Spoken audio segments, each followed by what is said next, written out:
ஸ்டாலின் கொடுத்த லேப்டாப் அதில் எல்லாம் ஸ்டிக்கரை ஒட்டிட்டான்.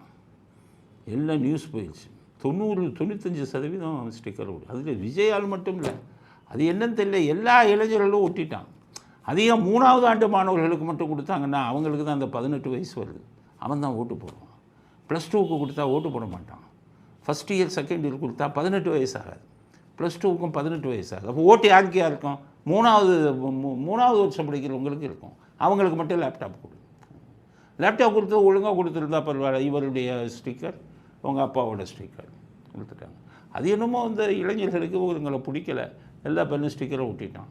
சில பேர் விஜய் ஸ்டிக்கரை ஒட்டினான், சில பேர் சாதாரண ஸ்டிக்கரை ஒட்டிட்டான்.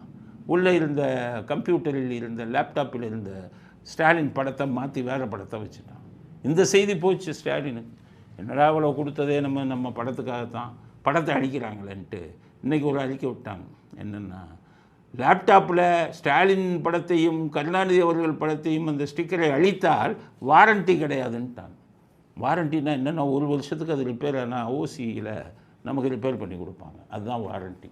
வாரண்ட்டி கிடையாதுங்கிறாங்க. அப்போவாச்சும் அவங்க படத்தை வச்சு கொடுங்க அப்படி இருக்கும். ஆமாம், மாணவர்கிட்ட கேட்டேன், என்னப்பா நீங்கள் பாட்டுக்கு அழிக்கிறீங்க, வாரண்ட்டி இல்லைன்ட்டாங்களே. ஏன் சார், இது 1 வருஷம் கூட வராது சார், இதெல்லாம் கமிஷன் வாங்கிட்டு கொடுத்தது சார், இதுக்கு எங்கே வாரண்ட்டி வரப்போகுது? அதனால் இவங்க என்ன சொன்னாலும் சரி, இதே லேப்டாப்பை திருப்பி வாங்கிட்டாலும் சரி, அழித்தது தான், திருப்பி அந்த ஸ்டிக்கரை நாங்கள் போட மாட்டோம் அப்படிங்கிறாங்க. என்ன தான் அவர் மேலே அவங்களுக்கு கோபம் தெரியல.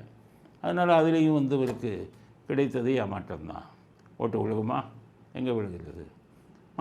மாணவர்களுடைய இளைஞர்களுடைய மனநிலை இப்படி இருக்க அப்படிங்கிறத ஸ்டாலின் புரிந்து கொள்ள வேண்டும்.